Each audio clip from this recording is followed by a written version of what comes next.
Good afternoon, good morning, good evening, depending on where you are in the world. Welcome to my review of Principles of Marketing. I'm going to be talking about pricing strategies. Okay. Now, I'm going to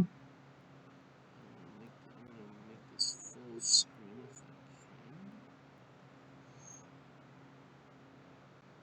can. All right. Today we're going to be talking about pricing strategies. Okay. Now, literally, actually last week, we talked about pricing, understanding and capturing customer value. Now let's talk about the strategies behind the price. So don't get those two confused. This is the strategy behind the pricing. The previous one was the value created that pricing gives from a marketing standpoint. Okay. Now, actually, what I'm going to do is see if I can make this a little bit larger. Okay. So, in the previous chapter, you learned that price is an important marketing mix tool for both creating and capturing customer value.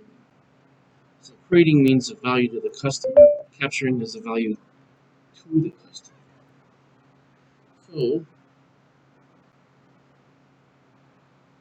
okay, so what we're going to do is, let's talk about the rest of things. And many internal and external factors, um, and that affect the firm's pricing decisions. So when we talk about strategies, we're talking about how we price it and why we price it. In this chapter, we'll look at additional pricing considerations, which is new product pricing, product mix pricing, price adjustments, and initiating and reacting price changes. We close this chapter as a discussion of public policy and pricing. For openers, we look at Trader Joe's, which you can look at it. This is a case example about a unique price value strategy that's made it as the time of the publishing, which is 2012, the nation's fastest growing and most popular food stores. By the way, if there was a newer edition of this book, I would have it, but unfortunately, there isn't one that I know of. So, what I recommend is just looking at the principles, the ideas of it, and the application, and then applying it for 2023. What I'd like you to do is actually read this on your own. I've already read it, but have you read it? This is a case example for Trader Joe's. This is the example I'd like you to read. Now, let's talk about our four objectives. So that was basically an introduction to the chapter. Now let's talk about the five objectives for this chapter. Number one, describe the major strategies for pricing. Let's get this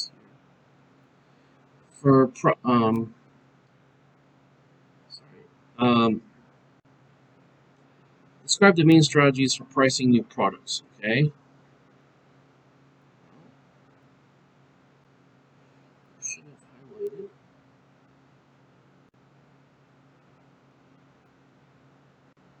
I had it like that. So let's try it again.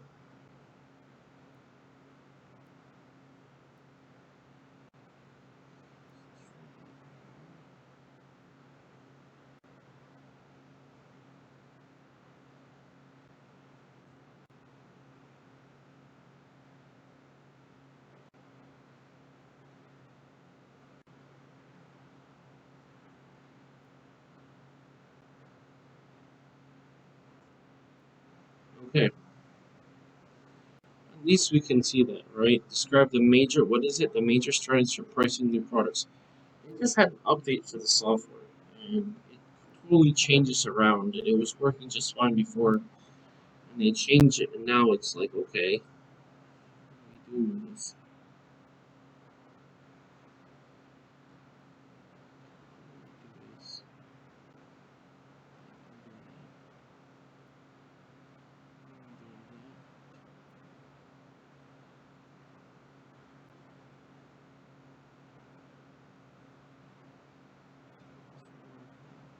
There we go. Took a while to work, but it works. So basically what we're talking about, excuse me, is new product price strategies. Our second objective is to explain how companies find a set of prices that maximize the profits for the total product mix. Okay? And that's the product mix pricing strategies. Product mix. Okay, one is new product, the next one is product mix. Okay? Don't get those confused. Now, the third objective, discuss how companies adjust their prices to take into account of different types of customers and situations. That is the price adjustment strategies. Number 4, our objective is to discuss the key issues related to initiating and responding to price changes. That is the key issues related to initiating and responding to price changes. That is the price changes. Number 5, the overview the social and legal issues that affect pricing decisions. Okay? That's the social and legal issues that affect pricing changes. Okay? In other words, that is the public policy in marketing. Now, let's start talking about this more. As for new product pricing strategies, pricing strategically uses change as the product prices passes through its life cycle. The introductory stage is especially challenging. Companies bringing out a new product for the challenge of setting prices for the first time. They can choose between two broad strategies: market skimming pricing and market penetration pricing. Two broad strategies: market skimming pricing and market penetration. That will have to do with the positioning in the market. Right? Your positioning has to do with your first of the segmentation.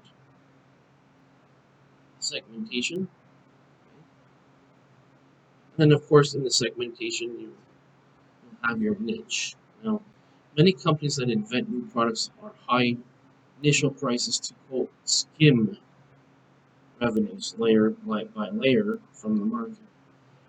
Apple frequently uses a strategy called market skimming pricing or price skimming. When Apple first introduced the iPhone, the initial price was as much as $599 per phone, almost $600. The phones were purchased by customers who really wanted the sleek new gadget and could afford to pay a high price for it 6 months later. Apple dropped the price to $399 for an 8 GB model and $499 for the 16 GB model to attract new buyers.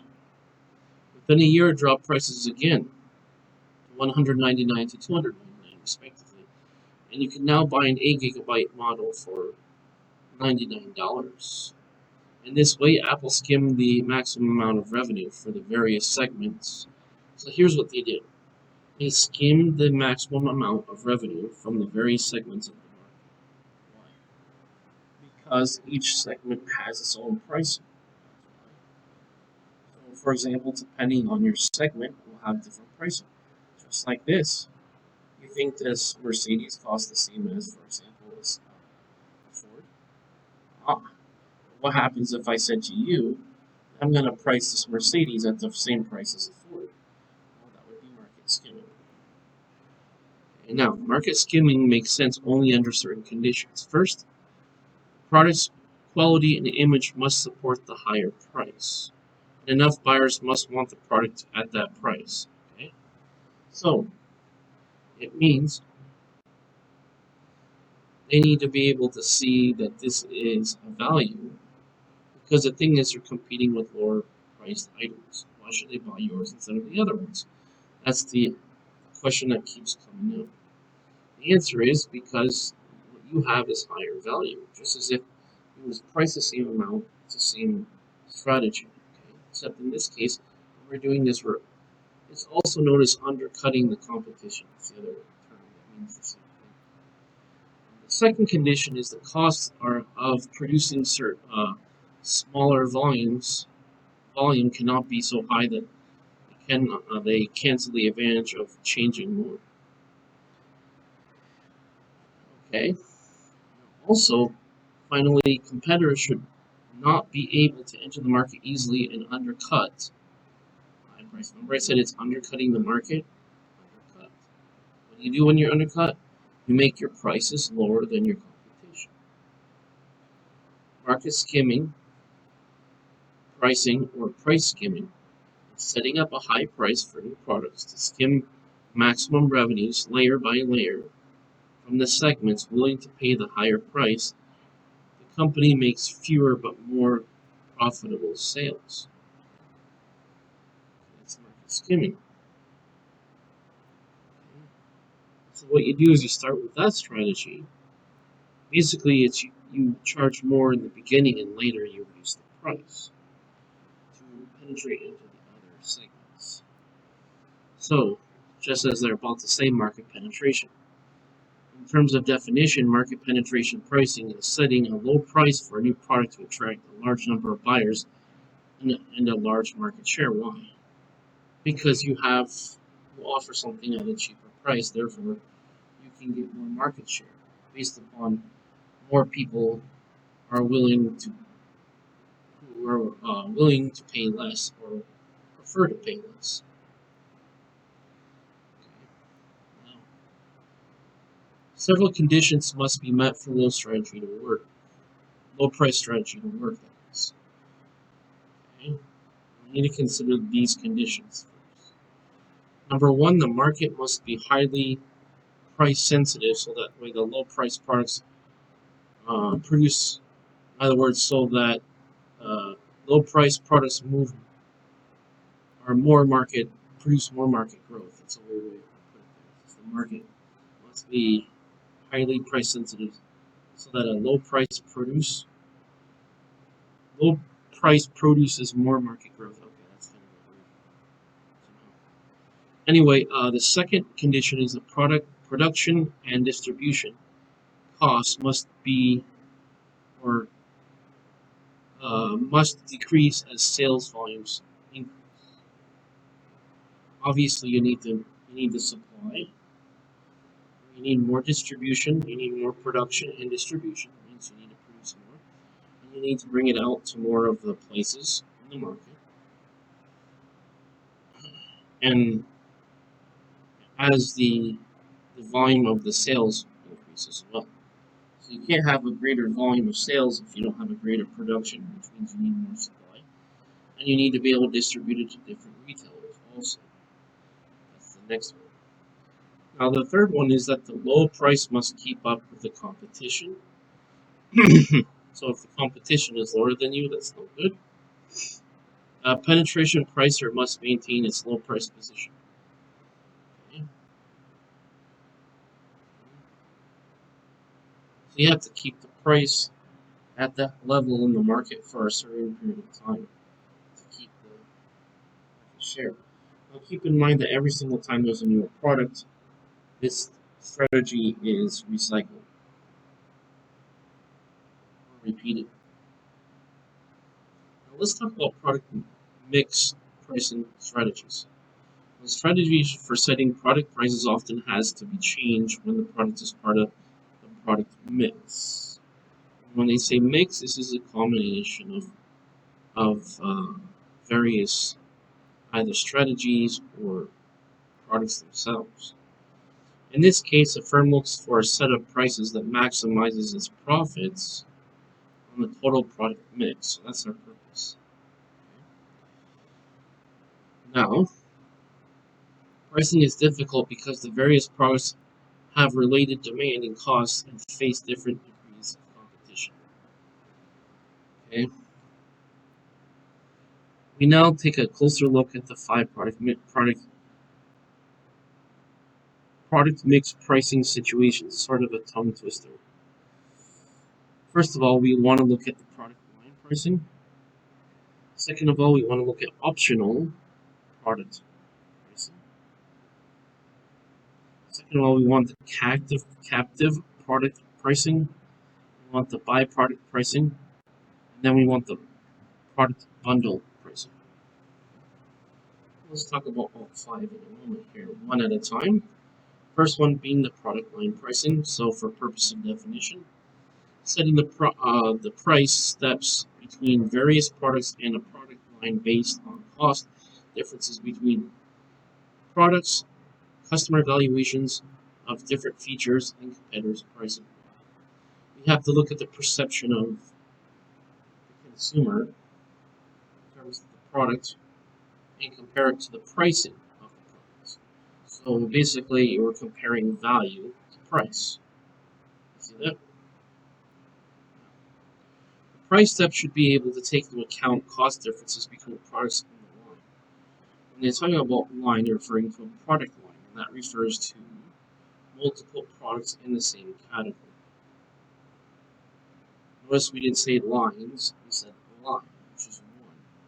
So for example, if I say low cost, high cost, medium cost, that means we have different products we can have. Now, usually the way it works is we either have a feature difference or we have a price range inside each line. So for example, suppose I said low price. Okay. We would have in that line, we'd have one or more in that has a low price, something with medium and high. And then when we do the differentiation, we look at the features and the benefits. Okay. So features from the company's point of view, benefits from the consumer's point of view. The reason why it's a line is because we have, usually it's multiple, although technically it can just be one, but it's usually multiple ones.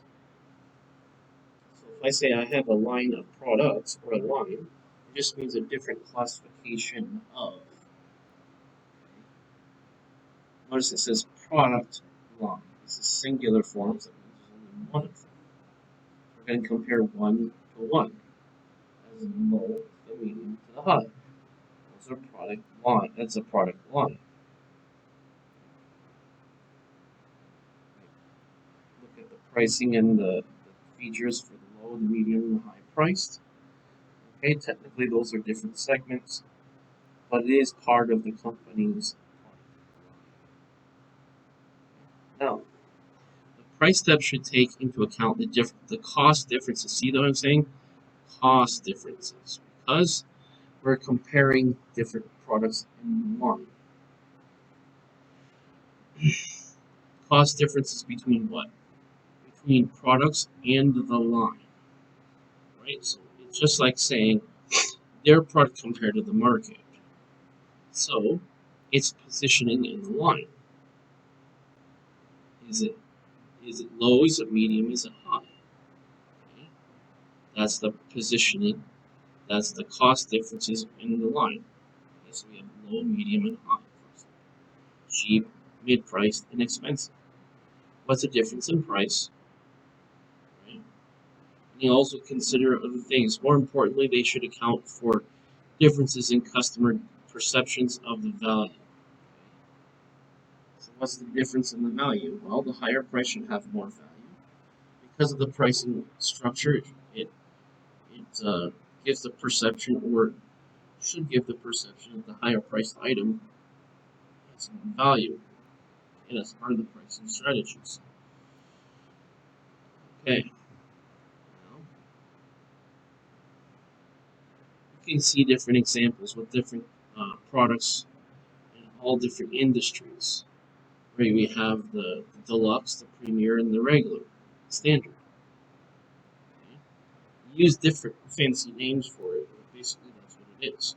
You have some fancy name that portrays value, but at the same time differentiates its value. Just like when you fly on an airplane, right? When you have economy, you have business, and you have first class.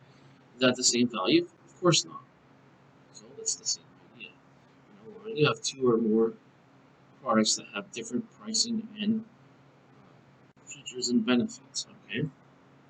Now let's talk about optional product pricing. As per the definition, optional product pricing is the pricing of optional or accessory products within a main product. Okay. Now that is that we're offering to sell optional or accessory products along the same main product. So what you could have is you could have an accessory that adds the value that's sold separately, adds value to the product that you have in that line.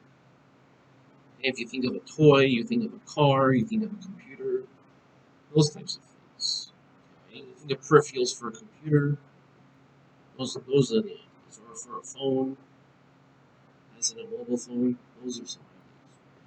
These are products that are sold separately but are sold next to the main product to add to the perceived value of the product. Now, one thing you should consider that pricing these options is a sticky problem. Companies must decide which items to include as the base price and which one to offer as options. So if you consider, for example, the example of a car, what base features are you going to have? Or base option. I don't like the word options because it's optional, which means it's separate from. But your base features of a car, or something that comes standard is another term. It means the same. Then the optional things are something extra that they can purchase with the car for a different price and also will add to the value of the product itself. As the main product, not the accessory. Now let's talk about, for purpose of definition, let's talk about a couple terms. As it relates to captive product pricing, we want to define that and we want to talk about byproduct pricing. So first one is the captive product pricing. And that is setting a price for products that must be used with a main product such as blades for a razor or games for a video game console. So this is functional. These are functional products. In other words, unless the for example, video game console already has it pre-installed inside of the game itself. Just like when you buy a laptop, right? You don't get the DVD or CD anymore, it just comes pre-installed, right?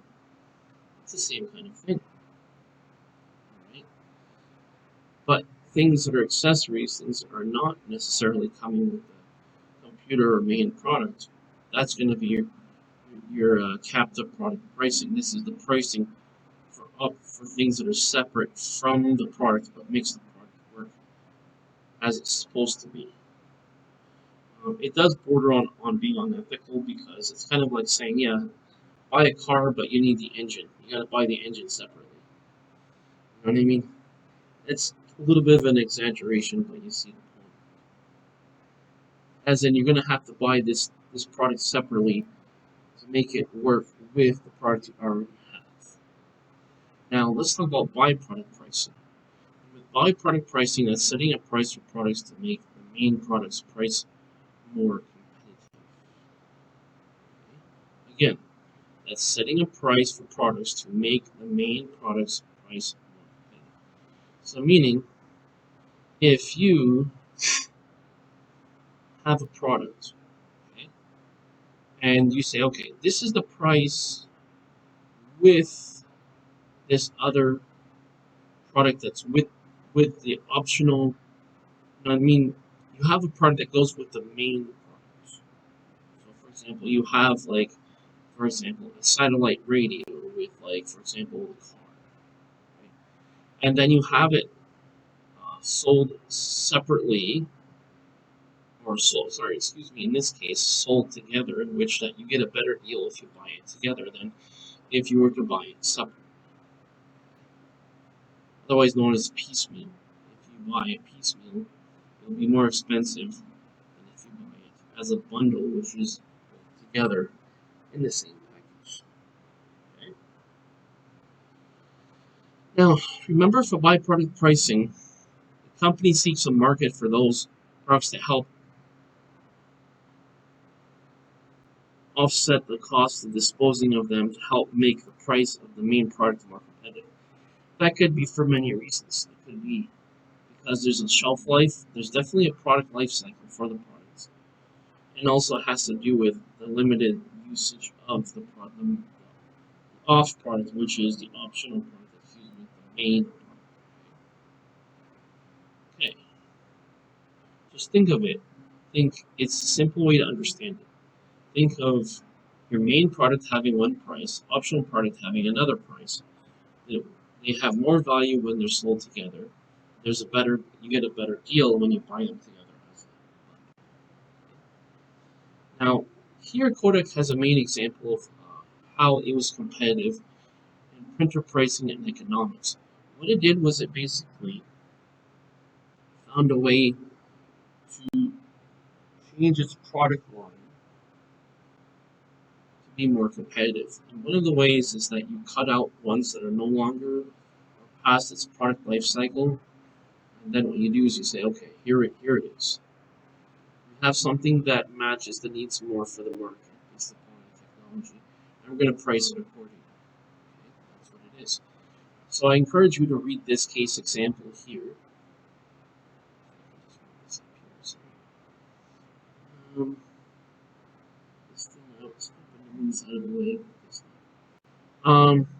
anyway, I want you to read through this to get the details of it, but that's the main idea. Now let's move on. Let's talk about product bundle pricing. It's just what I was saying. So before we're talking about the prices of the main and optional products, and the value creates when they're priced together. So what is that essentially? That's called product bundle pricing when you have two or more products priced together. You might think of this like, for example, home internet. Like, for example, you have your internet, you have your phone, and you have TV. That's called bundle. The pricing is more, you get a better deal that way than if you bought them separate. Let's say you bought internet from one company, and let's say another one from another company, and another service from another company. What they're claiming is that, in the marketing, is that it's a better value to have it all bundled together, and you get better pricing. So, as a matter of definition, product bundle pricing is when you combine several products and offerings,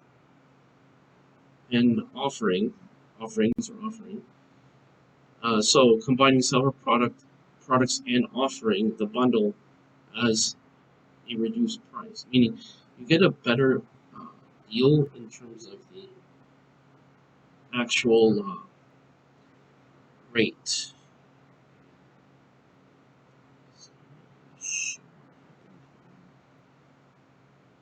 Let's try this again. I should have had this already.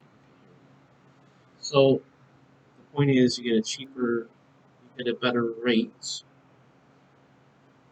per product if you buy it together.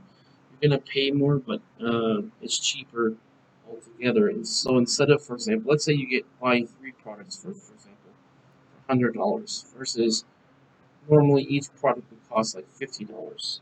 So if you bought them separately, it costs you, for example, $100. But if you buy all 3, and so if you buy all 3, you're paying 100 instead of 150. Okay, so that's the value of pricing that's created for the customer. The value created to the company is that they're getting $100 instead of $50. That's what it is. All right, let's talk about price adjustment strategies. Now we have, as a matter of definition, I'm going to split this up in categories. Now, you first want to consider that companies usually adjust their basic prices to account for various customer differences and changing situations. Okay, so it depends on, when they say changing situation, it refers to environmental and it refers to the needs of the customer, as well as whatever happens to be available internally for product offerings. So basically, we can examine 7 price adjustment strategies that are summarized.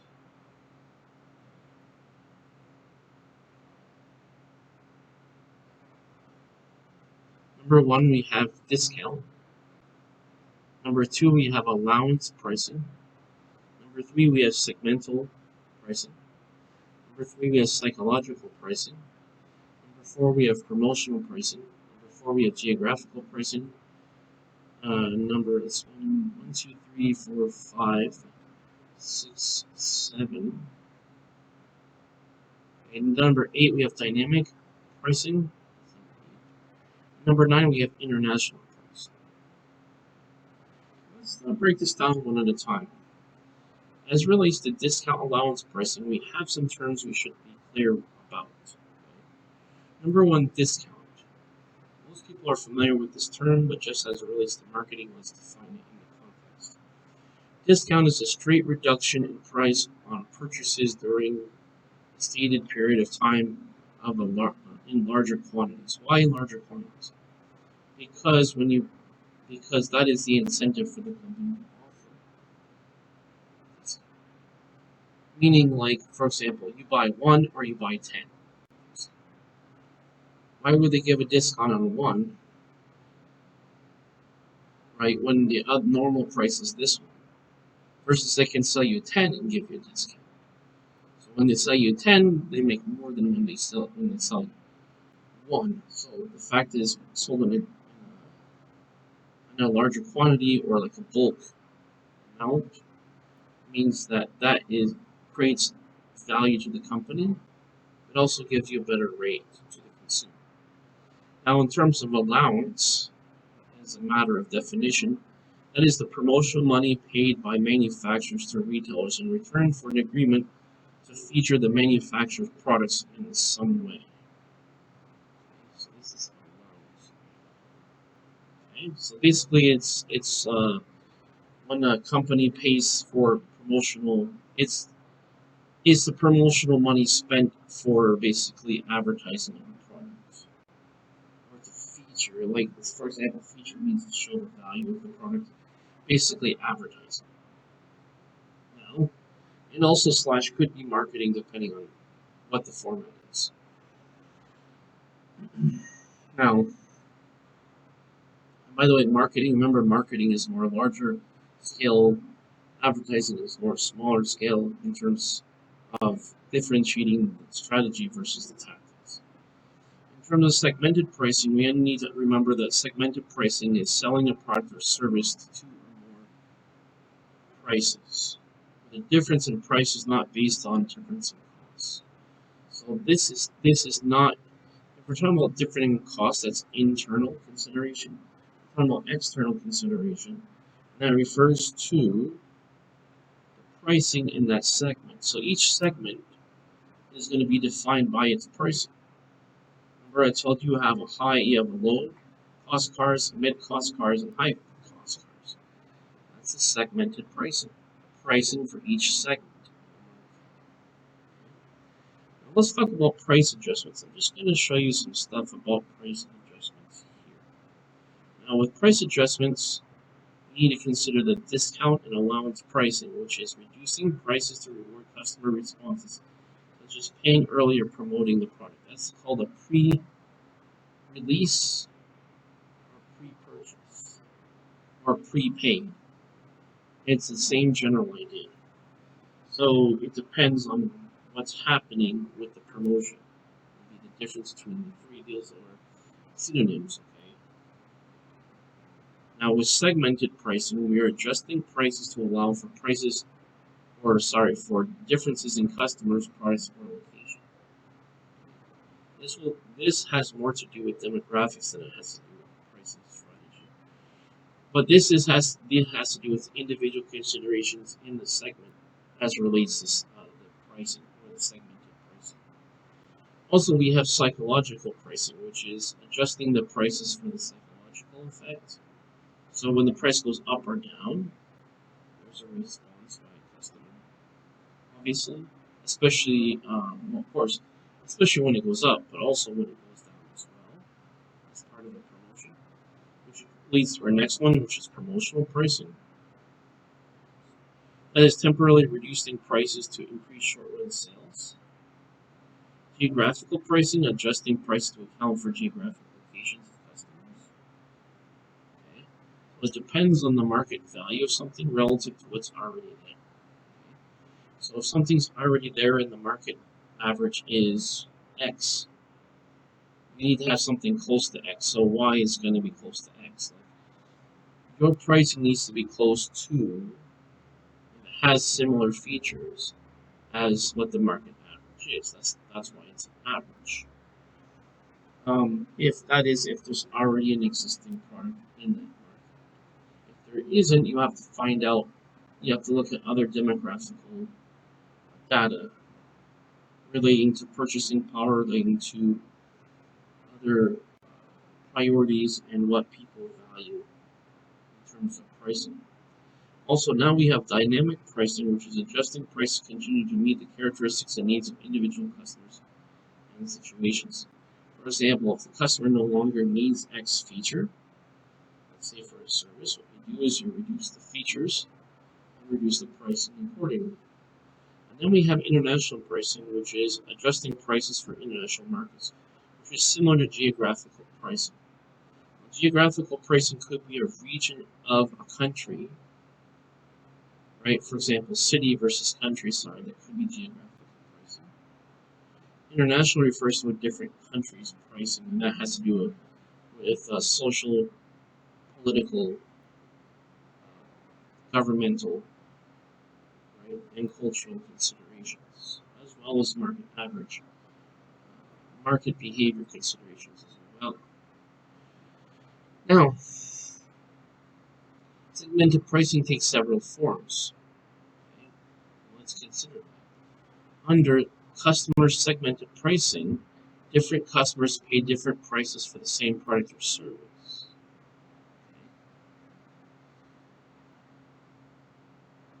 Now, this could have to do with the geographical or international pricing, or this could have to do with the fact if they're new or existing customer, or it could be a rewards program. These are some examples of possibilities. Now, under product form pricing, different versions of the product are priced differently, but according to differences in their cost. And that's very logical, right? If you have something, for example, if you use, for example, a car, right? One is small and one is large. Obviously, the large car is going to cost more because the price costing is different. Okay? Meaning, the cost to bring it to the market is different, right? And if you look at the example here, you see two sizes of water, right? So one has more volume than the other. And there's a second option, which is one may have less volume, but one is better quality. The one that has at least perceived better quality is the one that people will be willing to pay more for. Do you understand what I'm saying? Okay. Now, oops, let me do that.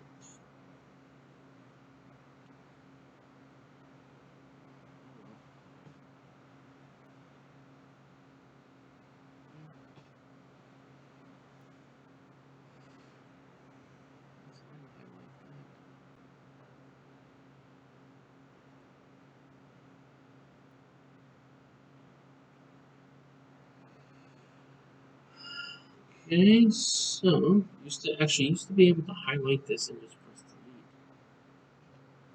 and get rid of that.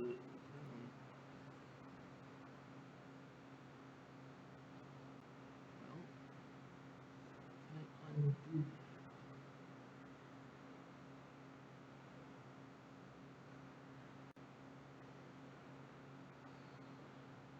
So,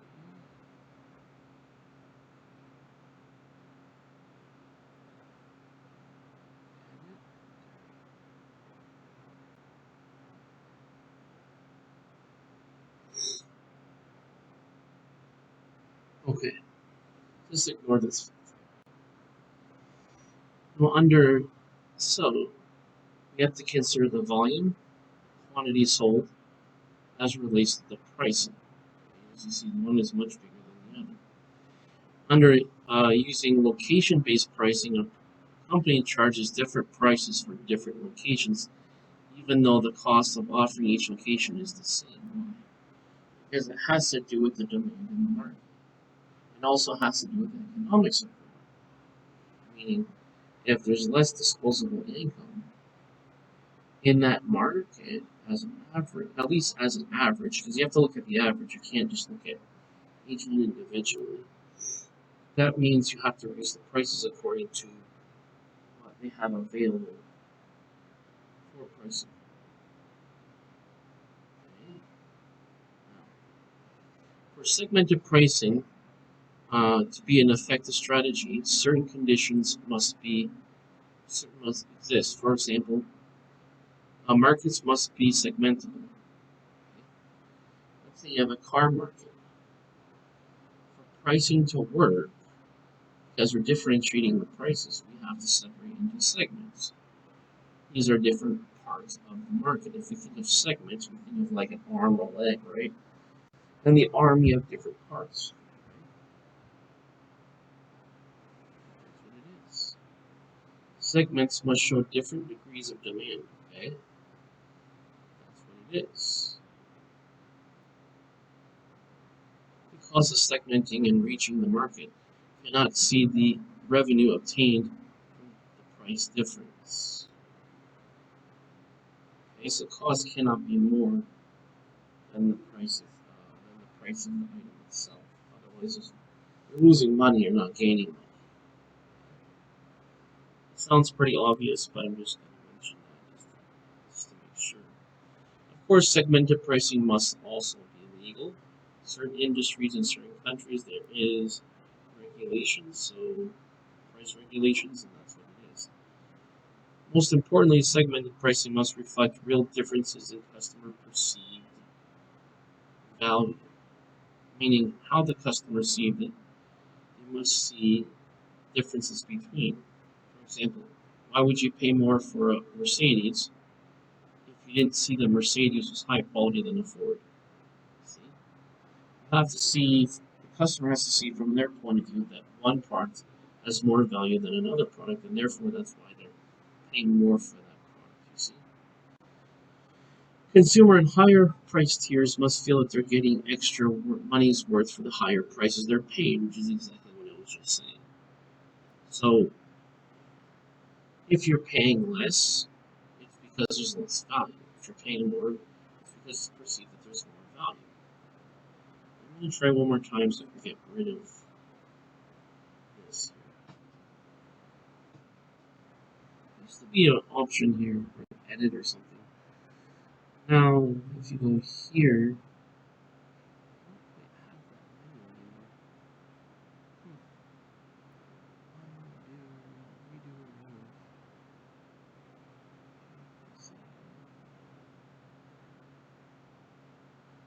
well, that's okay.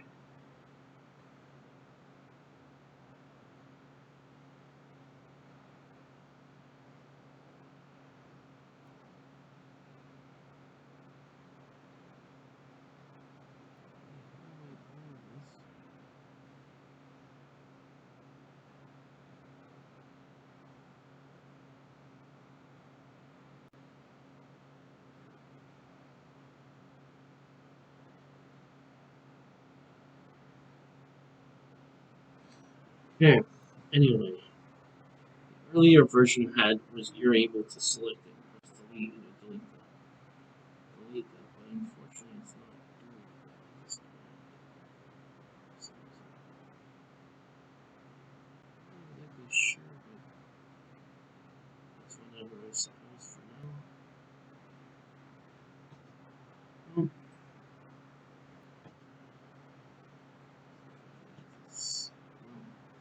okay, anyway, so you can see the point. Another good example they mention is about airline seats. They're segmented into economy, business class, and first class. Now, among economy, you also can have something called premier economy, like a sort of like a middle quality point and price point between economy and businesses, in what some companies call premium economy. It's sort of like an upgrade of it, but not the full. Sort of like a middle price point. Let's talk about psychological pricing. As a plain definition, psychological pricing is the pricing that considers the psychology of prices, not simply the economics, but the price says something different about the product. So it's when you price something, what you want to do is you want people to perceive things a certain way. That's the idea. Now, let's Also, that's the idea. And for example, when you have a higher price for something, people get the idea that this is valued more, or this that is a better product or service. If you price it less, they'll think, well, this is probably not going to give me as much value. That's psychological pricing. Also, we need to consider reference pricing. That's the prices that buyers carry in their minds and refer when they look at given products. So it's basically like if you're doing a price comparison, you're thinking, okay, X product gives me this price, Y product gives me this price, Z product gives me this price. Okay. So do that comparison.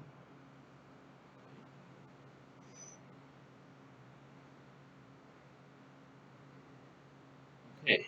For most purchases, consumers don't have the skill or information they need to figure out whether they're paying a good price. They don't have the time, ability, nor the inclination to research different brands or stores' company prices and get the best deals. Instead, they may rely on certain cues that signal whether a price is high or low.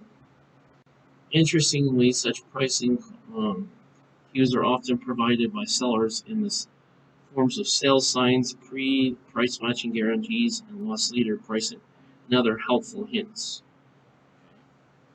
So, as I just mentioned, loss leader. And a loss leader, just in case you don't know what that means, loss leader is a term referring to getting the customer to come into a store and selling an item below the cost.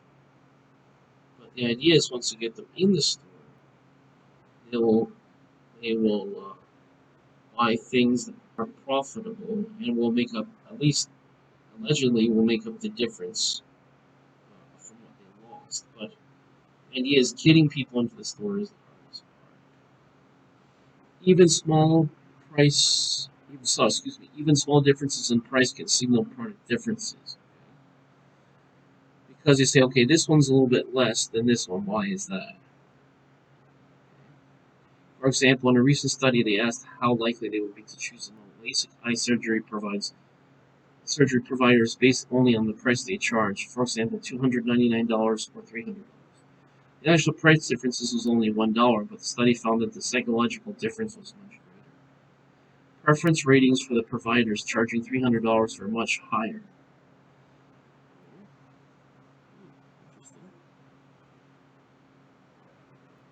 Subjects perceived that the $299 price is significantly less, but also raised stronger concerns about the quality and rates. See, that's what I'm saying. When you price something lower, they ask, why is this cheaper? Is it because it's a lower quality? See, that's a natural response from a psychological pricing standpoint. Some psychologists even argue that each digit has a symbolic and even visual qualities that should be considered in pricing. This Uh, Thus, 8 is round and may have some soothing effect, whereas 7 is angular, creates a jarring effect. I'm not really sure about that. I guess maybe everybody's different, but I think the main idea is how much, not the aesthetics implications or the symbolic implications of the number itself.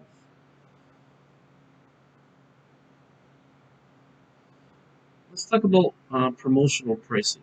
Now, with promotional pricing, this is temporarily pricing products below the list price and sometimes even below cost to increase their short run sales. That's exactly what it is, short run sales. The idea of short run sales is to get people to come in to increase sales for a short period of time, just because once you get them in the door, you can get them as a long term customer as well. The idea is if I can get them as a short term customer, I more than likely have the opportunity to get them as a long term customer. Manufacturers sometimes offer cash rebates to customers who buy the product from dealers with a specified time. If the manufacturer sends the rebate directly to the customer. Rebates have been popular with automakers and producers of cell phones and small appliances, but they're also used with consumer packaged goods. Some manufacturers offer low-interest financing, longer warranties, and free maintenance to reduce the consumer's price. This practice has become another favorite of the auto industry. So these are different ways of providing value to the customer. It's only a question of what do they value. Do they value getting the rebate, or do they value the warranty and benefits along with the warranty? Now the benefits, increased benefits is one way to get people to spend when they normally wouldn't spend as much. Now promotional pricing, however, has adverse effects. Used too frequently and copied by competitors, price promotions can create deal-prone customers who wait until brands go on sale before buying them, which is very common. You can't really blame them because suppose it is not in their budget to buy the item now, but maybe it's in their budget to buy it later, so they wait until later. I think it's a prudent idea. From a company's point of view, it's not good to discount because it reduces the profit margin. So that's what it is. Or constantly reduced prices can erode a brand's value. That's exactly what it is, constantly reduced prices. Erode a brand's value in the eyes of customers. Why is it so cheap for so long? Could be the question to ask. See? Now, marketers sometimes become addicted to promotional pricing, especially in difficult economic times. They use price promotions for a quick fix instead of sweating through the difficult process of developing. Right? So what do they do? Sweating through difficult process of developing effective long-term strategies for building new brands. As long as the company can stay afloat by doing that, that's better to do.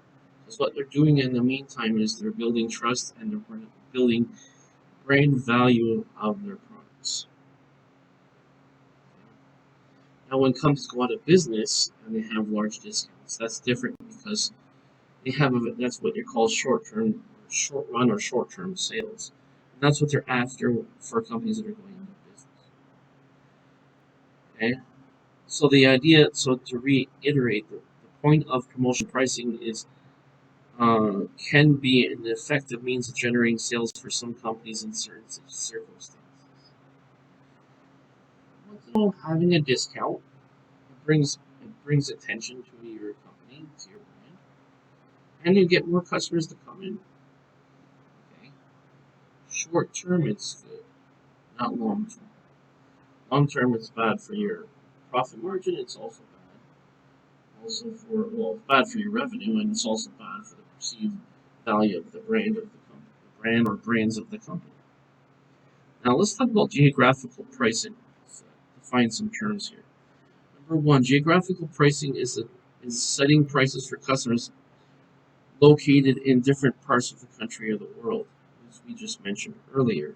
Now we have something called FOB, origin pricing. This is pricing for people who buy in bulk and ship worldwide. It's a geographical pricing strategy in which goods are placed free on board a carrier. The customer pays the freight from the factory to the destination.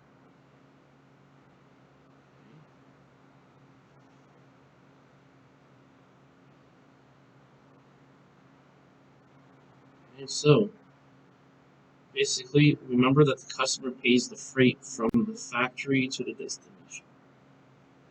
So, translation, customers paying the shipping. That's FOB, origin pricing.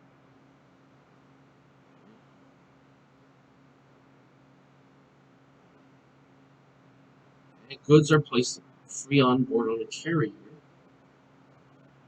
So, that means from the factory to the shipping place is free. But from the shipping, let's say the port all the way or wherever it is, customs to and the shipping to the destination is what they're paying. Sometimes you have to pay for both. FOB means you only pay from the port origin to the destination. Now, for uniform delivered pricing, it's a geographical pricing strategy in which the company charges the same price plus the freight to customers, companies, etc., regardless of their location. So basically, it's a flat fee pricing.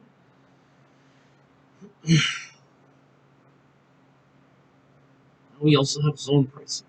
This is a geographical pricing strategy in which the company sets up two or more zones. Customers within a zone pay the same total price, and the more distant the zone, the higher the price. Translation: it costs more to send things if you're sending for a shorter distance, it costs less. If it's a longer distance, it costs more.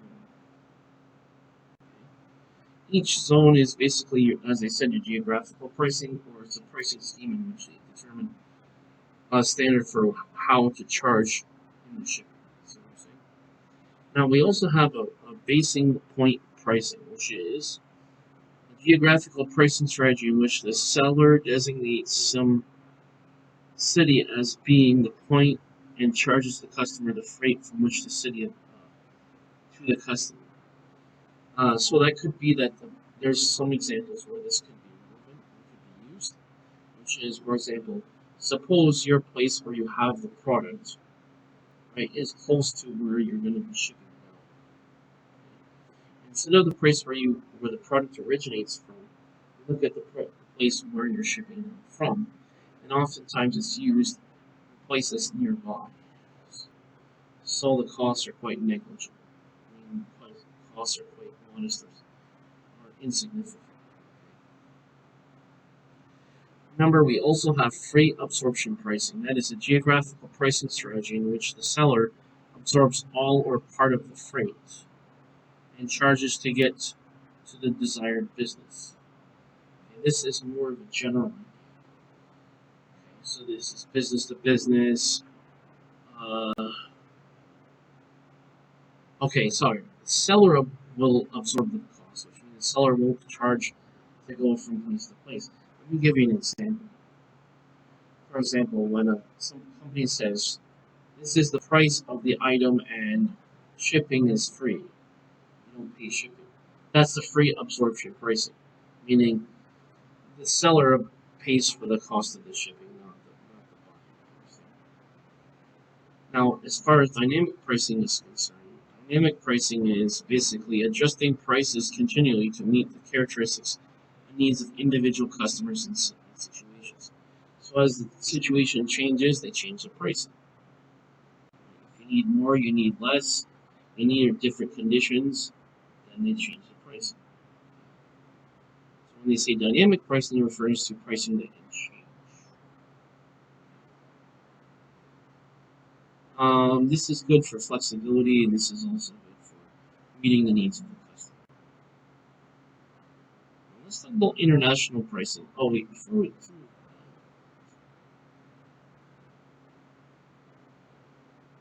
okay, I just want to tell you why this is helpful and necessary in terms of the dynamic pricing.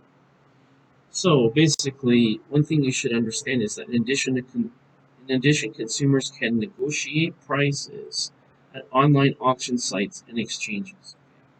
So depending on where they bought the item from, there's more negotiable terms. Suddenly, the centuries-old art of haggling is back in vogue when want to sell the antique pickle jars that have been collecting dust for generations, posted on eBay, world's biggest online flea market, or whatever auction place on the internet. I'm not trying to promote them. An auction house style website, okay? And then they auction it off on that website. So, want to name your own price for hotel room rental cars? Priceline.com has it. I want to bid on a ticket to Coldplay show? Check out Ticketmaster. There is a flexibility in the pricing. Dynamic pricing makes sense in many contexts, okay, and this is how. It adjusts prices according to the market forces. Number two, it often works in the benefit of the customer, as I said before. But marketers need to be careful not to use dynamic pricing to take advantage of certain consumer groups, damaging important customers. Kind of like if you're artificially inflating the price and you're abusing it, you'll ruin the customer relationships. Keep those things in mind. And this is the reason and this is the how and the why for dynamic pricing. Now, in terms of international pricing, we need to consider that companies market products internationally must decide what price to charge in different countries in which they operate. So that's the definition. For example, in some cases, companies may set a uniform worldwide price. For example, Boeing sells its jetliners at about the same price everywhere. The reason why this would be useful is because if you don't have competition, or you don't have a lot of competition, especially for the niche that you're in, you can do that. Second of all, if you also have to set a certain minimum price depending on the cost, and also depends on whether if the demand is high, you can do that. Price also, of course, that's exactly why. So if there's not a market in that country for that, then of course they're forced to pay the cost of that company charges. The price that a company should charge in a specific country depends on many factors, including economic conditions, like I was talking about before. Competitive situations refers to your competition. Laws or regulations. Development and wholesaling of retail systems. Depending on what you are, is it business to business or business to consumer? That will determine whether it's wholesaling or whether it's retail.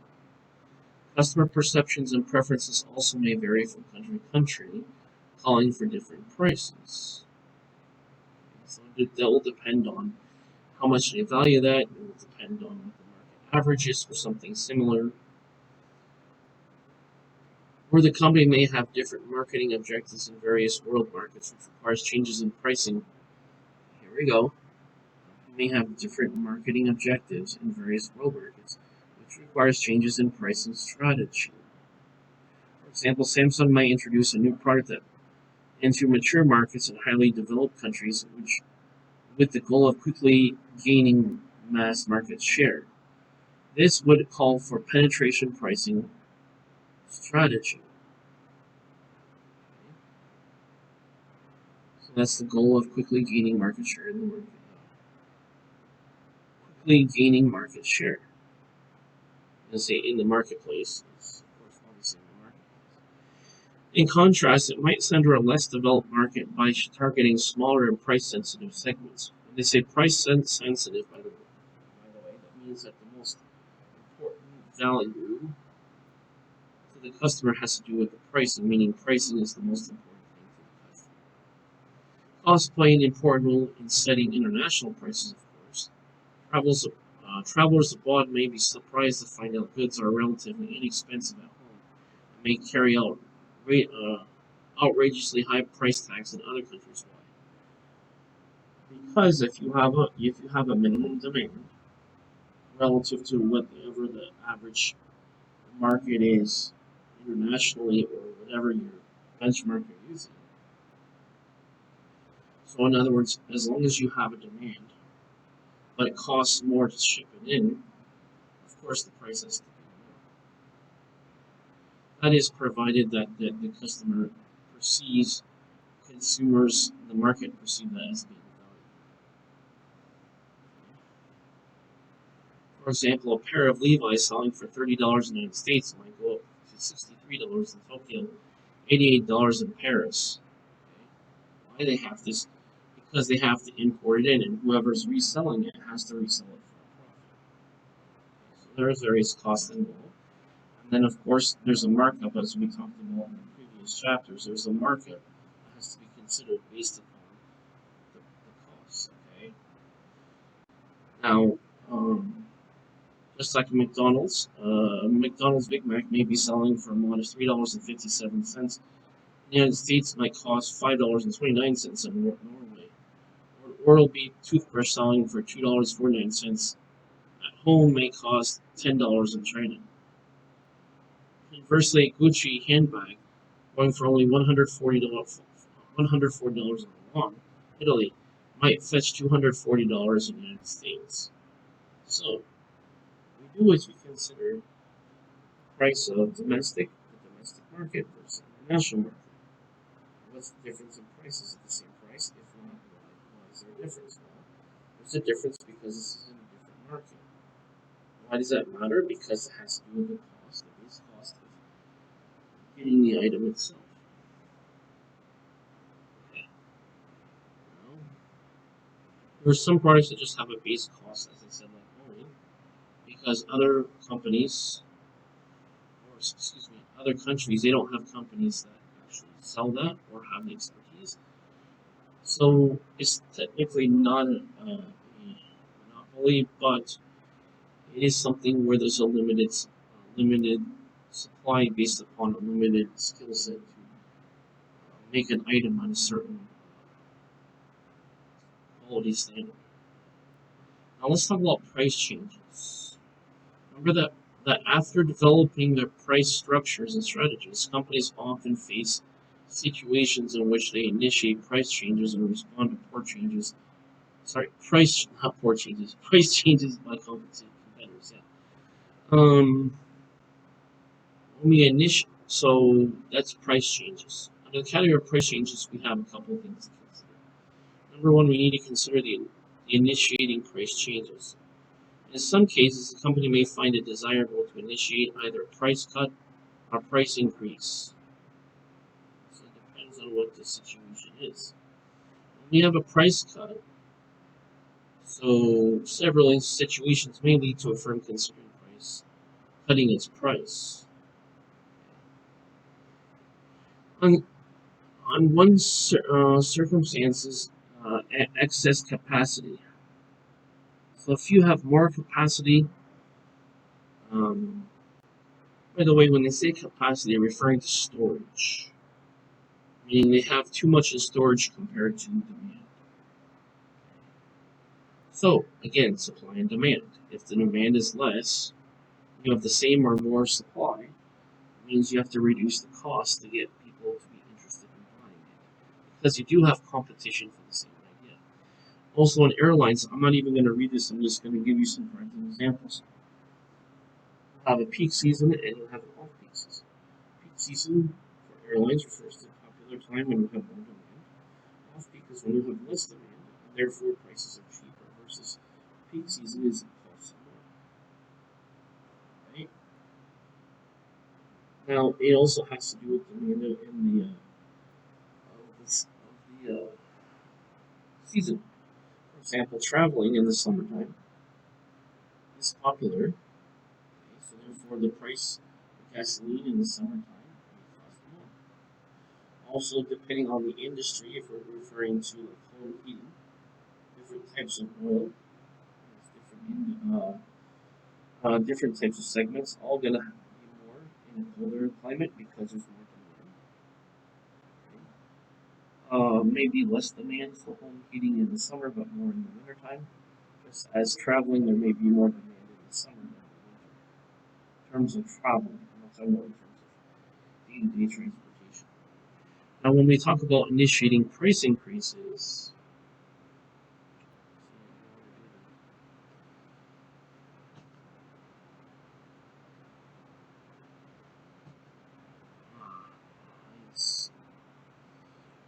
that's how we do it. Okay, I'll have to go back and do that with the other one. A successful price increase can greatly improve profits. Yes, because you're getting more money for the product. For example, if the company's profit margin is 3% of sales, a 1% increase will boost the profits by 33%. If the sales volume is unaffected. So it's just like this. Let's say I'm selling 100 items. Let's say my markup, for example, is 3%. That means I'm making $3 per whatever it is. Let's say 3% of whatever I'm selling. So let's say I got 100 items. And I'm selling it, okay, for example, I'm selling it for $1 each, right? Let's say my markup is 3%, that's 3 cents.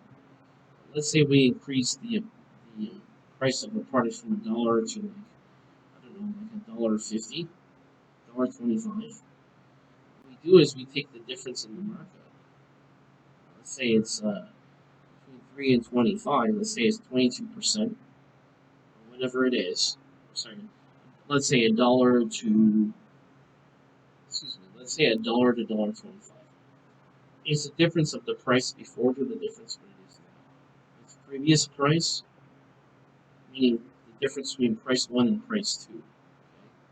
So price 2 markup is 25%. Okay? So what you do is you take the markup and you multiply by the amount sold. Okay?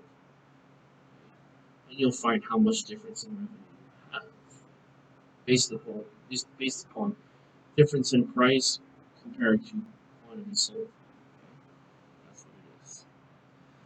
When raising prices, companies must avoid being perceived as a price gouger. It means just increasing the prices just for the sake of it. Because what you're doing when you're price gouging, you're not actually showing greater value for the thing, you're just saying, I want to get paid more for that. For example, when gasoline prices rise rapidly, angry customers must accuse the major oil companies of enriching themselves at the expense of consumers. Basically, they're being greedy. You just want to give people a whole bunch for what reason? Customers have long memories as they eventually turn away from companies or even whole industries as that they perceive to be as charging excessive prices. Now, as much as they think they might have a monopoly, recently you've got the electric car. One of the reasons why you don't want to have just one or the other is because you have a monopoly. So when you have competition, it increases the pricing. It increases the quality of the product, but it makes the pricing more competitive, as in there are better pricing and more options for the customer, which is a benefit for the customer itself. In the extreme, claims of price gouging may even bring about increased government regulation, meaning there's a certain things may be considered like essential services, then you can't charge more than a certain amount for it.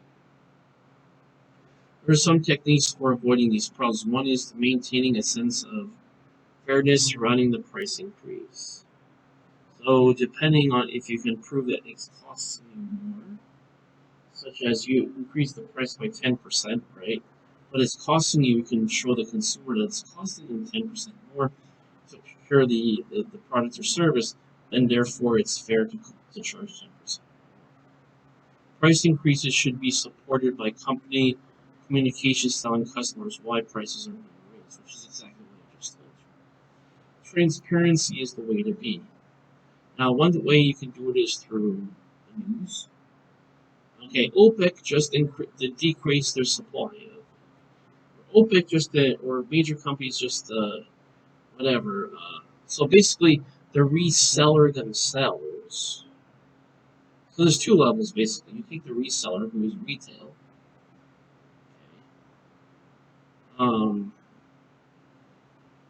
your local seller, the consumer, which is in some ways is often considered retailer, has their markups. So their markups are based upon their supplier's markups, which is based upon the originator's markups. Because the supplier, for example, ExxonMobil, right? Where are they getting their oil from? Well, they could be drilling for oil in a certain area. Maybe it's costing them more to drill for it. Maybe they're getting it from some Middle Eastern country, Venezuela, or some other country, right? That's another thing. So if that can be properly explained in a way to customers that they can accept, then that would be different. In the end, it's all about transparency, and that is what gets customers to gain confidence in you. Whenever possible, the company should consider ways to meet higher costs and demand without raising prices. That's ideal. That's a very difficult thing to do. Basically, what you'll have to do, it's kind of like nowadays with like grocery prices. Inflation has gone down. That's a separate issue. That's a economic issue in terms of it's economic and socioeconomic and business perspective is inflation. Inflation can be caused by different factors. So one thing, so for example, say, okay, it's costing more to buy the items. Well, there's a backlash. Okay, let's fix that. Okay, how do we fix it? They're going to reduce costs. Well, that's one way to do it. You can say, okay, let's find a way to reduce the cost. Depending on how you reduce the cost, it could have social implications, social economic, social political slash social legal implications. Because, for example, are they doing things illegally? Are they doing things unethically? Are they doing things in a way that they think hurts the community? So, but from a theoretical standpoint, if you just reduce the cost of something, you can also in turn reduce the cost and pass that down to the customer, or reducing your prices to the customer. Now, let's talk about how the buyer reacts to price changes, which is buyer reactions to price changes. Customers do not always interpret price changes in a straightforward way. Price increase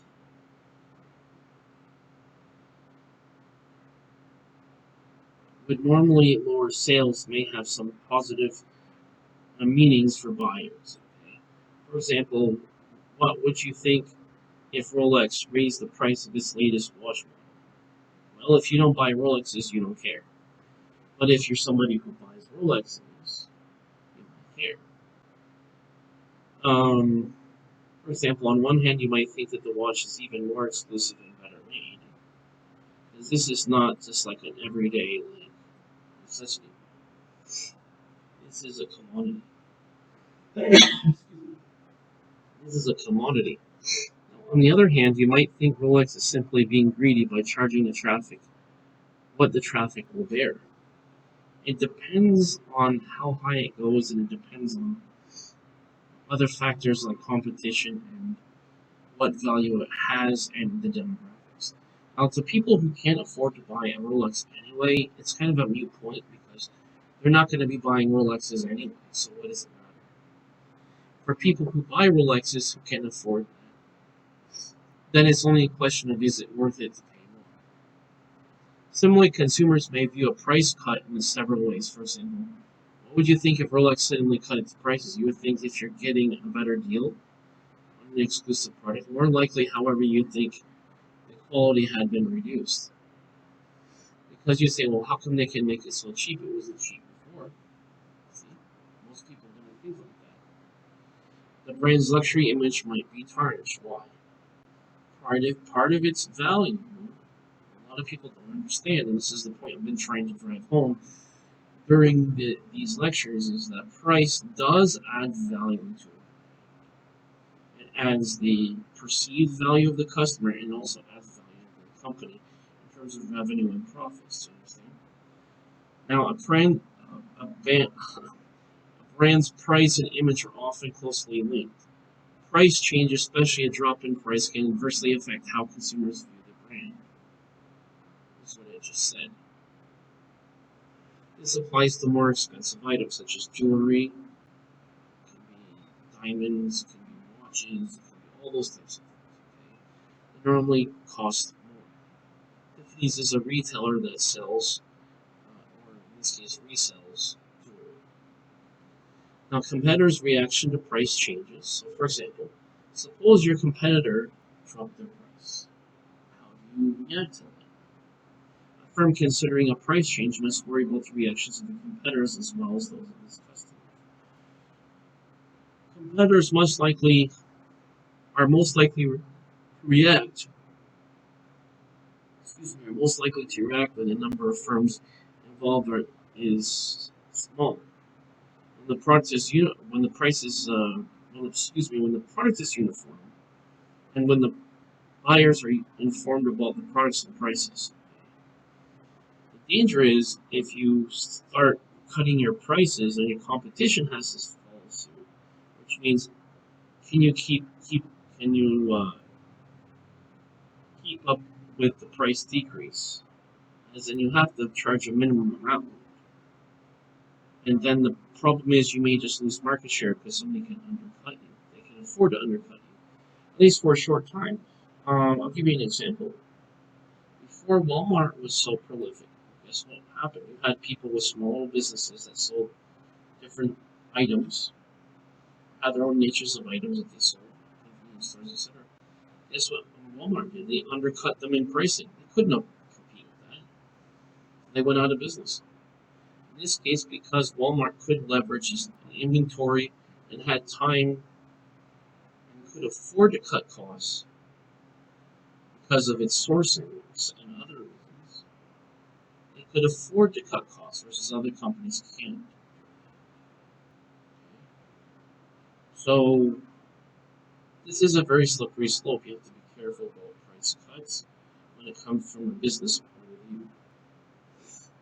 And then the other thing is, how can the firm anticipate the likely reaction of the competitors? In other words, if you can predict what they're going to do, so in other words, it's just like playing chess, right? I make a move. And I say, okay, based upon my move, what do I think my opponent's going to do? Okay, and then so it's basically like 3 moves ahead. It's like, I make my move. Technically it's 2 moves ahead. It's my move, I make my move, right? I say, okay, well, okay, I make this move because I already know what they're going to do. Based upon what they're going to do, now I decide is this favorable, so then I know the third move what they're going to do. The idea is we want to be able to predict what the competitor is going to do. That way we'll know in advance what we should do. And the problem is that it's complex because the customer, like the customer, competitor can interpret a company's price cut in many ways. So it's just like, as I said, it's just like playing chess. It might think the company's trying to grab a larger market share, which is definitely understandable. Basically, trying to cut them out of the market, like undercutting. Okay? Or that it's doing poorly and trying to boost sales. So you know what might happen is there's 2 things that might happen from that. Number one, the company may just say, okay, we'll double down and actually decrease it even more.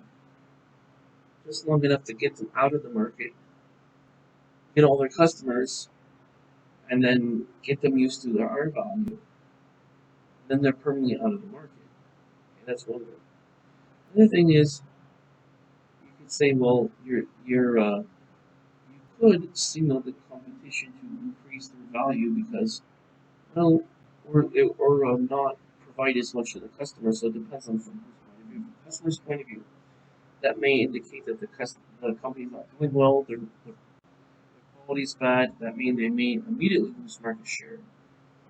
Or it could mean that the competition may signal and say, okay, well, we'll just add a promotion where we add more value because they're saying, well, this is a weakness for the company. So it depends on how they communicate. So it's somewhat complex, yes. Now, what they need to do is they need to analyze a typical competitor. If competitors do not behave alike, perhaps the differences in size, market policies, and shares, then separate and analyses are necessary. If everything is the same as before, there's nothing to analyze. If there's a difference in things, you need to analyze it. That's basically what they're saying. However, if some companies match the price change, there is a good reason to expect that the company will also match. Now, what is the response, or how are people responding to price changes?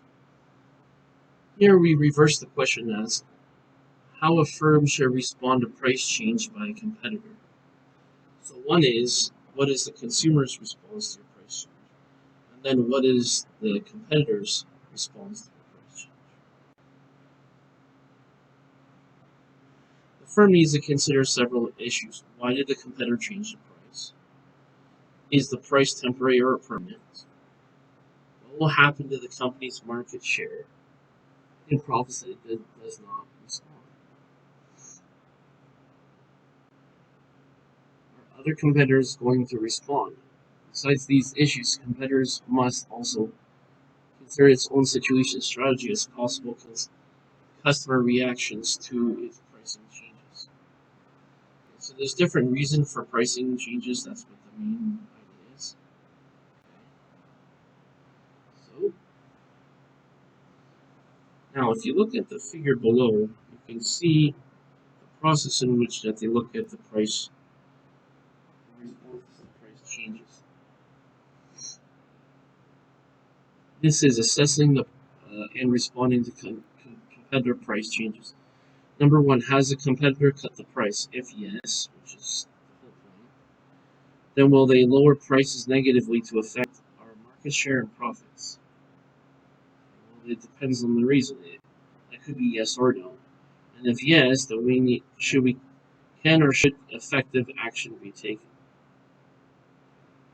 So if it's no, of course we hold current prices. So basically, has competitor cut the price? No. Hold current price and continue to monitor competitor's price. If it's will, and then if it's yes, of course, we'll consider yes, then the no. Will lower price negatively affect our market share and profits? If no, we need to go back to competitor. Has competitor cut their prices? As in the action, okay? And okay, excuse me. If it's no, we have to consider what happens in between competitor cutting the price and what your action should be. And if yes, we need to consider can or should effective price be taken. If yes, we have four different possibilities. Number one, we can reduce the price. Number two, we can raise perceived value, which is add value, as I mentioned earlier. We can improve the quality and increase price, which is similar to raise perceived value before that, and also launch low price fighter brand. These are brands that fight against the market leader or other people trying to get the market share. Okay. The main thing is the why. First is the why. Is their price change? The second is or how what or how what or how should it be implemented? What should be done or how should it be implemented? So, for example, you can have a pricing situation. There's different hybrid strategies. For example, you can have a situation where you can have one bus that has it for very cheap, has low benefits, low bills, so don't care about it. Or you can have something that costs a little bit more, but you get a lot more value and it's much more enjoyable. Okay? Now the idea is that you can sell them things once you get on. Okay? One example is Bolt Bus. Bolt Bus offers amenities through Wi-Fi and reserved seating. Clean bathroom and extra legroom all are low fares that today's budget-conscious intercity communities find very appealing. There's extra value to it. I think it's more than reasonable if you're offering more value to charge more. Because what is the customer experience? I've been on years and years ago when I was young. I went on a bus. There was something like this. There was another bus company besides Greyhound. It was Greyhound and another bus company. I'm thinking, okay, it's going to be like an hour or two or something, whatever, even just whatever, a few hours. But it's much more enjoyable to pay. You pay a few dollars more, not a big deal more, a little bit more, but you see a little bit more times as customers equals. Because the thing is, they're charging a little bit more, but the difference in price is more than the amount than it costs them to produce that. See what I'm saying? So that's what it is. And it was more than worth it, just because the experience was much better. The experience was basically what you sell and what you get. That's ultimately the value transformation is the experience to the customer. Same thing. When you improve the features, you improve the product, you improve the actual experience of the product. And then based upon the improved experience, you can say, well, this is worth more. Just like performance. If this something produces, let's say this performs 20% more, well, it's reasonable to charge 20% more, isn't it? That's what it is. All right, that's the idea. Now let's talk about public policy and marketing. Price competition is a core element of our free market economy. In setting prices, companies usually are not free to charge whatever price they wish. Depends on the industry and if it's regulated. For example, many federal, state, and even local laws govern the rules of fair play in pricing. In addition, companies must consider broader societal pricing concerns. In setting their pricing, for example, pharmaceutical firms must balance their development costs and profit objectives against sometimes life and death needs for consumers. More of the socialist countries and other countries, they essentially balance that out. They'll consider that in the price. And in some countries, they have regulation where they cannot charge more than a certain. That's public policy considerations in the environment.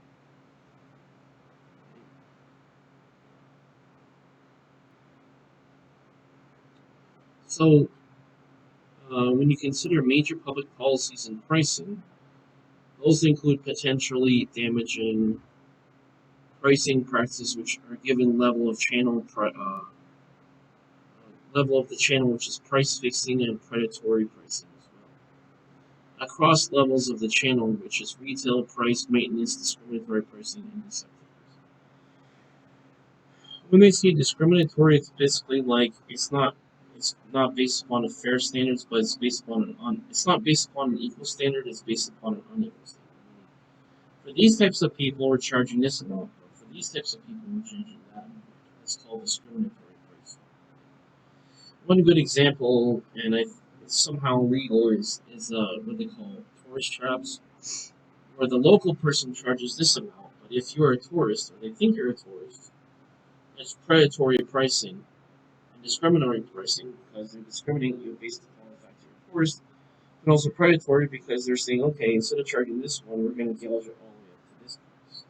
That's what it is. Now, pricing with channel levels, federal legislation with price fixing states that sellers must set prices without talking to competitors. When you do price fixing, basically you take everybody together and say we're all going to charge this price. So all of them will get their niches in that segment, and this is a way that they can force people to pay the price that they want. It's because there's no choice in the matter. It's basically collusion, which is what they call it here. Price collusion is suspected. It's called price collusion. Price fixing, otherwise known as price fixing, technically is illegal. That is, the government does not accept any excuses for price fixing. Companies found guilty of such practices will receive heavy fines. Recently, governments at the state and national levels have been aggressively enforcing price fixing regulations. So these are price fixing regulation in industries ranging from gasoline, insurance to concrete to credit cards, CDs, and computer chips. So it's important as a company to follow the laws of the country in terms of the regulations. Now here we have an example, case example, which I'll have you read. I have read it myself. Okay, this is from a pharmaceutical company called GlaxoSmithKline, and they're talking about pharmaceutical pricing. Now, that again has to do with how they do the pricing based upon regulations and costs, etc. And also in terms of the social implications and how it's viewed in the public, in terms of its PR, etc. So I encourage you to read that and get some value from that. Now let's talk more about this public policy issues and pricing. So what we have, let's talk about two producers and two retailers, and then its effect to consumers. Number one, we have producer A, which has price fixing and predatory pricing. Number two, we have a producer B. Over at producer B, A, we have retail price maintenance, which goes to retailer A, which price fixing goes up, meaning the price goes up. And producer B, the price goes down, which goes to consumers. When you have price fixing, when you have price fixing, or otherwise known as predatory fixing, predatory pricing. It's going to retail price maintenance to keep everything on the retail level the same, which in turn makes the retailer charge more, and then may not be transparent or honest about how it prices things to the consumers. Now, with retailer one, with retail price maintenance, it can be because they're fixing a price, meaning maintaining a price at a certain level based upon the collusion. Basically, either the price can go up or down depending on the agreed price compared to previous, or compared to what it will be soon at a certain period after. And therefore, because of this collusion, there is no transparency in the pricing.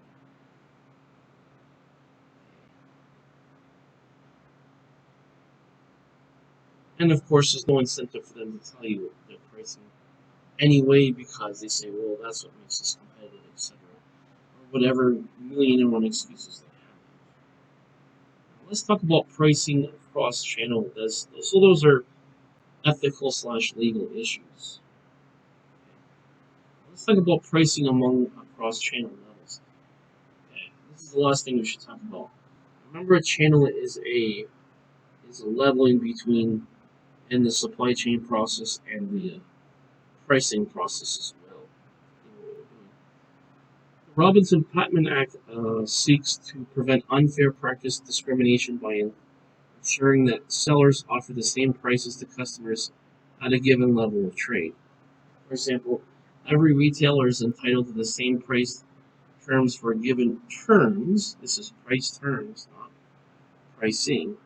Price terms from a given manufacturer, whether the retailer is Sears or a local bicycle shop. However, price discrimination is allowed if the seller can.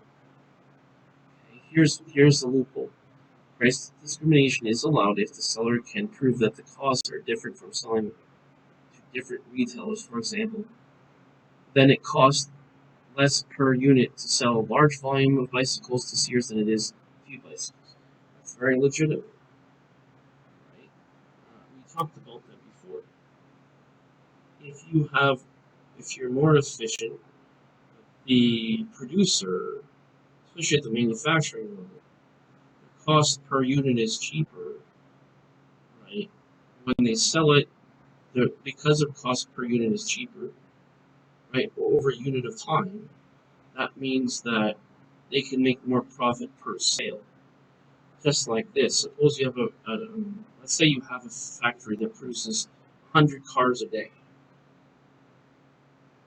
Or let's say 100 cars per month, whatever it is, per day, whatever. You have another factory that can sell it for 1,000, can produce 1,000 cars per day. Both of them can get orders for whatever it is, because that's why they're producing what they're producing, right? So, one is 10 times more efficient than the other. Therefore, it means, because it's 10 times more efficient, that means in theory, the unit pricing can be better because they're selling more. And from a business point of view, if you're selling more, you can charge less because the total revenue is more. Now, the seller can also discriminate if in its pricing if the seller manufactures different qualities of the same product for different retailers. So, for example, if you have two different product lines and they have different quality points, features, and benefits, right? Obviously, you have different prices. That's quite legitimate as well, because there's different features and different value that is associated with it. Just like if I say low end computer compared to high end computer, it's going to be the same price now. But let's say one retailer buys only the low end and the other retailer only buys the high end. Is it fair to charge different prices? Yes, because they're different quality. Because of different quality, you can charge offer a different price. Price differentials may also be used to match competition. That's what the purpose of price differentials are. Meaning, it's a average in the market for that particular one. Not only average in terms of quality, but average in terms of price as well, in terms of the standard. Laws also prohibit retail or resale price maintenance. A manufacturer cannot require dealers to charge a specific retail price for its product. Although the seller can propose a minimum, a manufacturer's suggested retail price, dealers that cannot refuse to sell to a dealer that takes independent pricing action, nor can it punish a dealer by shipping late or denying advertising allowances.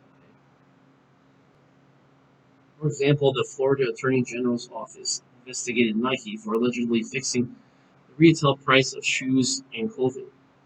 It was concerned that Nike might be withholding items from retailers who were selling its most expensive shoes at prices the company considered suitable. Deceptive pricing, on the other hand, occurs when the seller states prices on price settings that are mislead consumers and are not actually available to consumers. Yeah, it's another term for it is it's under the category of what's called false advertising. Now, this might involve bogus reference or comparison prices as the retailer sets actually high, quote, regular, unquote, prices, and then announces, quote, sale, unquote, prices. Close. So you have regular prices and then announces sale prices. Close the previous everyday prices. So which one is it? Is it a sales price? Is it a regular price, or what is it? It's basically trickery. For example, Overstock.com recently came under scrutiny for inaccurately listing manufacturers' suggested retail prices, often quoting them higher than the actual price. Such competition pricing is widespread. Comparison pricing claims are legal if they are truthful. So you just need facts on what your pricing is. However, the FTC's Guides Against Deceptive Pricing warns sellers not to advertise a price reduction unless it's a savings from the usual retail price. Otherwise known as factory or wholesale prices, unless such prices are what they claim to be in comparable price values, value price line perfect goods. And it's very easy to prove this because what you do is you go to where the supplier is and you find out what's the price. And then the other thing is, what you do is, even if you don't have the information, what you do is you get the aggregate information and you say, of all these together, you take all the pricing together and you take an average. That's how you find out for sure. Okay. Now, before we finish, let's review some terms here. And actually, I'm going to find a way in the future to push this over. Maybe I can do. Okay, yeah, I could have done that. Okay, never mind. All right, good enough. Now, let's review the objective key terms. I'm not going to describe them, but I'm just going to bring to your memory the important terms you should remember for this chapter. Remember, we need to describe and understand the major strategies for pricing new products. Okay. Those are major strategies. Don't forget that. Number two, we need to be able to explain how companies set prices that maximize profits from the total product mix. What are they? They're a set of prices that maximize profits from what? The total product mix. Number three, we want to be able to discuss how companies adjust their prices to take into account different types of customers and situations. This is a price adjustment based upon different types of customers and situations. When we say customers, we remember referring to the needs of the customer. Situations refers to the economy and other factors. Remember, the fourth one is we need to remember and discuss the key issues related to initiating and responding to the price changes. So if you're initiating, you mean you're starting the price change, or if you didn't initiate, you're responding to the price change. You're initiating the price change or responding to the price change. You have to look at the issues from the customer's point of view, the company's point of view, and also from possible legal considerations as well. So, and our last one is we need to remember an overview the social and legal issues that affect pricing decisions. When we're talking about pricing decisions, we're talking about initiating pricing changes, referring back to the pricing changes. What's legal, what's not legal, and under what situations legal or not legal. Now, I will finish this off by this chapter by talking about the key terms you need to remember for each objective. Those are the concepts, okay?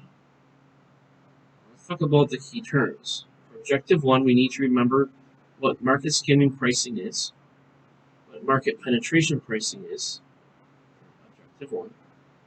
For objective 2, we need to remember what product line pricing is.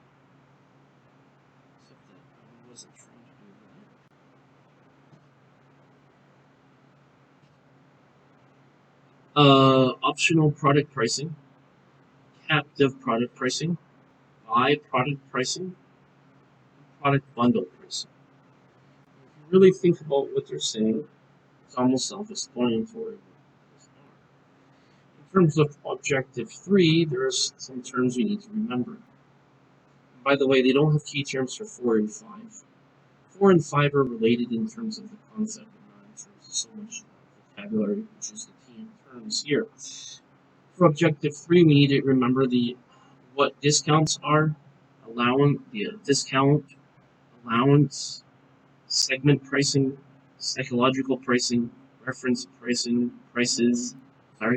promotional pricing, and geographical pricing. You get it so far? Okay.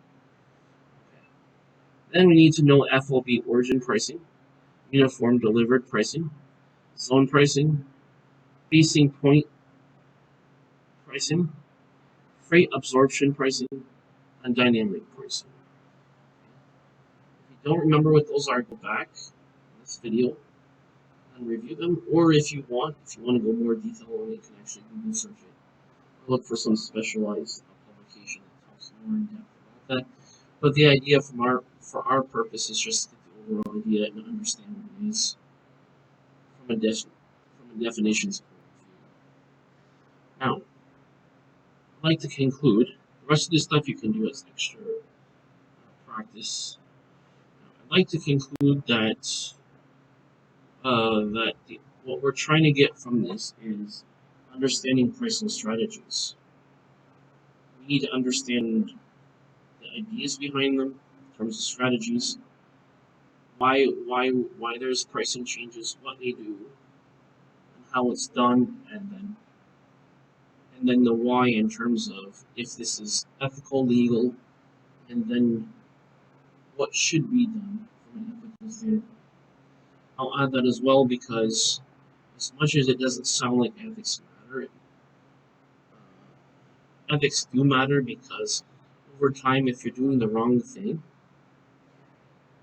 I'm not referring to a mystical force, but I'm referring to what happens as cause and effect. It's like you push a button, button that's something bad, you're doing something bad, well, you're going to get something bad in response. You're doing something wrong, or doing something in the wrong way, what you're going to get is just exactly that. You're going to get the wrong result. So when you're ethical, in the short run, you could probably get away with it, but in the long run, you'll be caught by it, and there will be backlash for it. So remember that always, when we're doing these pricing strategies, always we need to focus on being ethically sound, and we need to be focused on being legally sound. The idea is that we're doing the best for our customers, and we're doing the best for the company in terms of adding value to the company. And then finally, we want to do what's best for the community in terms of making sure the community is served as well for what we do, because that is our mission statement, top-down executive statement that we do as well. So I'd like to end it here. First of all, I'd like to thank you for watching this video. I know that you got plenty of value from it, because if you apply the principles and you really think about what's being said, it will give you better understanding for how to run a business of almost any level or any product or service, scale or type. So what I'd like from you is I'd like you to please click like on the video. That way it'll be pushed to the algorithm. That way more people will be able to see it and benefit from this content and the variety of content I have on my channel, as I have posted on both YouTube and Rumble. If you haven't already, please click subscribe so you'll be able to view all my content, as I have different types of content on this channel. And also, if you haven't already, please click the bell button so you'll be notified of all my content that I upload on this channel. I would again like to thank you for watching this video. I wish that you have a great day where you are in the world. Take care, and I'll talk to you next time.